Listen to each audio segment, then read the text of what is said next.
kasusnya bukan sosoknya. Oh, kasusnya, oke.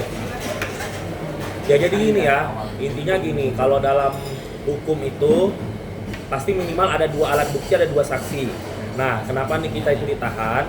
Berarti ada 2 alat bukti dan 2 saksi yang memang itu menjadi persyaratan dan itu memenuhi syarat Nikita untuk ditahan. Karena kalau misalnya Nikita itu tidak memenuhi 2 saksi dan 2 alat bukti itu, pasti pihak hukum tidak akan berani untuk menangkap dia atau menahan dia. Kenapa? Karena kan sebagai pihak kepolisian, kejaksaan, dan hukum, itu mereka kan ada sekolahnya.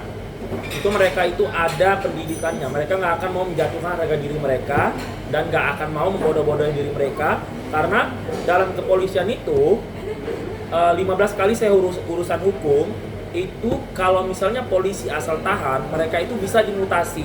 Yang nanti mereka itu akan jauh dari anak istrinya atau mereka jauh dari keluarganya dan mungkin juga akan bermasalah pada pendapatan mereka di masa depannya.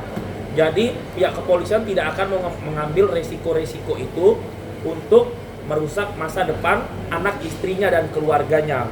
Nah, jadi tidak mungkin kalau polisi itu menahan tanpa ada bukti, tanpa ada saksi gitu. Oke, tapi kan ini udah hampir 3 bulan ya kan?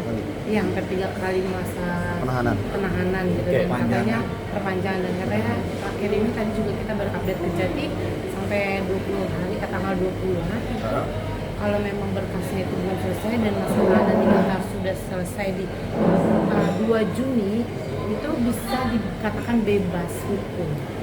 Itu gimana nih? Jadi gini, Kak Satria menanggapinya. kadang kan apa yang tertulis tapi tidak pas di prakteknya tidak harus seperti yang tertulis, ya kan? Contoh seperti kemarin tuh ada yang kasus pencemaran nama baik di Surabaya yang kalian pasti tahu.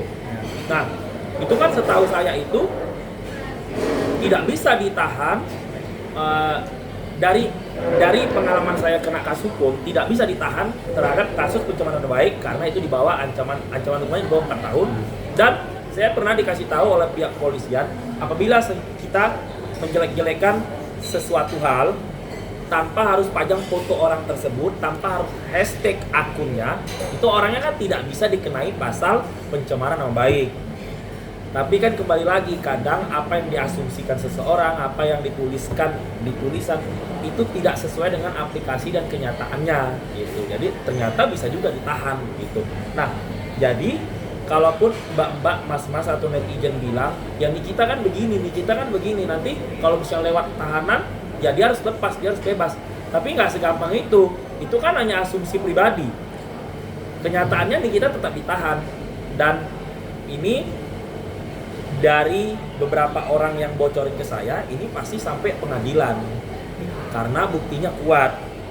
Kalau tidak ada buktinya, tidak ada saksinya, maka Nikita tidak akan ditahan.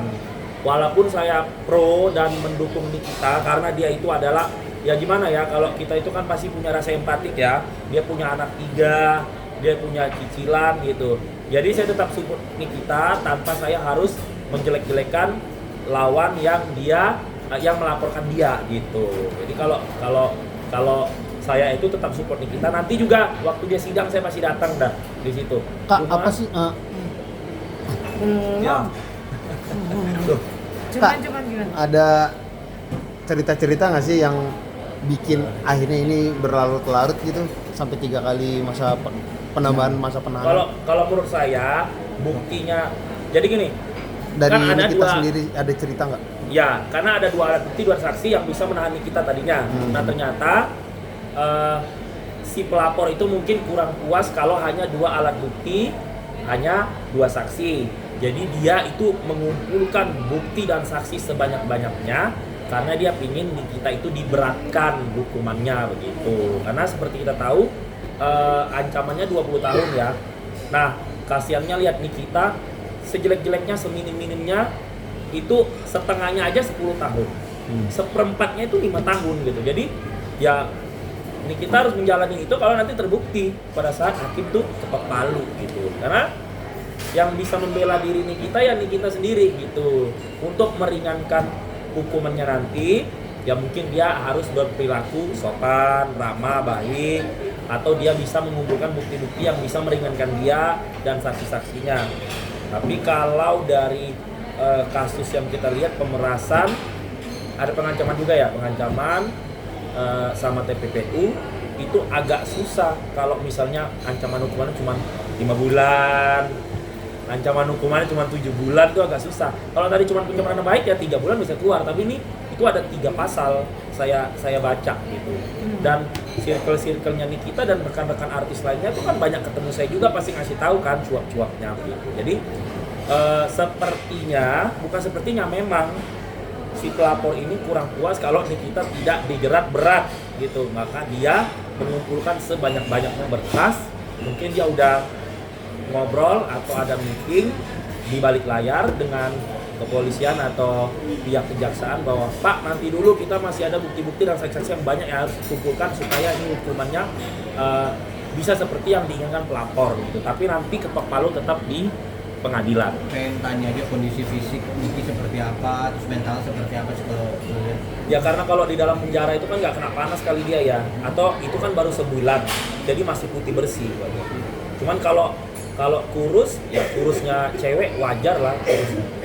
Belum ada muka-muka stres sih, belum, karena mungkin baru sebulan, nggak tahu sekarang udah 3 bulan kan, gitu. Tapi kalau kulitnya bersih ya bersih, karena kan di dalam dia nggak kena matahari juga kan. Bicarain apa aja kalian mungkin bahas? Nggak banyak sih, ya paling dia bilang mohon didoain aja gitu. Terus kita kesini saya paling kesini bukan mau pansos ya, kita benar-benar mau dukung gitu. Kalau mau pansos mah kenapa nggak saya jelek-jelekin aja sih Niki dari sekarang kan, toh juga dia di dalam gitu. Tapi nggak, karena saya punya rasa empati karena dia punya anak tiga tadi gitu. Gimana kalau itu kakak perempuan atau adik perempuan saya di posisi dia, punya anak 3, masih punya biaya hidup di Jakarta yang mahal ini, jadi kan agak gimana gitu. Jadi kemarin itu karena nungguin Vista Putri kelamaan, jadi kita masuknya jam 2:30 lewat 15, jam 3 udah diusir sama polisi kan. Bawain apa aja? Makanan, pakaian? Kemarin kita nggak bawain karena puasa kan. Oh, iya. Buat buka gitu enggak? Enggak, Hanya pakaian aja atau ngobrol aja? Ngobrol aja. Terlihat ada mungkin muka-muka yang takut, kecewa, bersalah gitu masih di orang apa biasanya? Niki itu kan termasuk aktris ya. Jadi kalaupun dia sedih, dia pasti bisa menyembunyikan kesedihannya. Jadi dia senyum aja, ceria aja gitu. Tapi kan kita hati siapa yang tahu. Ya mungkin kalian bisa merasa lah kalau orang udah di dalam sel apa yang dirasakan gitu. Cuman kalau kemarin ya ceria aja, karena namanya aktris ya dia pasti pintar menyembunyikan kesedihannya. Pasti dia juga pintar acting. Untuk gua masih happy kok gitu. Tapi lu sendiri sama Kak mungkin memberikan semangat apa nih saat ketemu Niki? Ya kalau saya sih paling bilang ya udah dijalanin aja, anggap aja ini lika-liku kehidupan, warna-warni kehidupan gitu. Anggap aja lagi pesantren paling ya gitu. Soalnya mau gimana lagi kan, kita mau berandai-andai juga nggak mungkin lepas juga kan gitu. Itu juga kita dihalangin kaca kan, nggak ya kan kita di lain kaca kemarin gitu, nggak ketemu langsung. Kalau waktu Lucinta Luna saya jenguk dia, Lucinta Lunanya bisa keluar duduk bareng gitu. Tapi kalau Niki kemarin tuh nggak bisa, pakai kaca gitu, pakai skat. Nggak tahu kenapa itu. Waktu kalau Lucinta dulu ya kita 1/10 bisa duduk bareng gitu di bawah memang. Kak, tapi kan Niki ini sosok ibu yang nggak lama bisa ninggalin anak-anaknya ya. Dan sekarang kan cukup lama ninggalin anaknya berdua. Nah, sendiri gimana nih menanggapinya? Mungkin ada rasa kerisauan nggak sih saat kamu ngeliat ninggalin anaknya itu kan udah 1 bulan? Iya. Gimana? Ya, kalau saya sih, untungnya Niki itu kan punya abang atau adik sama adik laki-laki yang merangkul dia gitu. Mungkin pada saat Niki bekerja sebagai aktris, dia banyak membantu abang-abang adiknya. Jadi abang-abang adiknya ini mungkin pada saat Niki terpuruk dia tidak lepas tangan. Dia tetap menjaga dan memberi kasih sayang perhatian pada keponakannya. Jadi mungkin Niki sudah menitipkan sama abang sama adiknya, jagain anak gue ya gitu, apapun yang terjadi.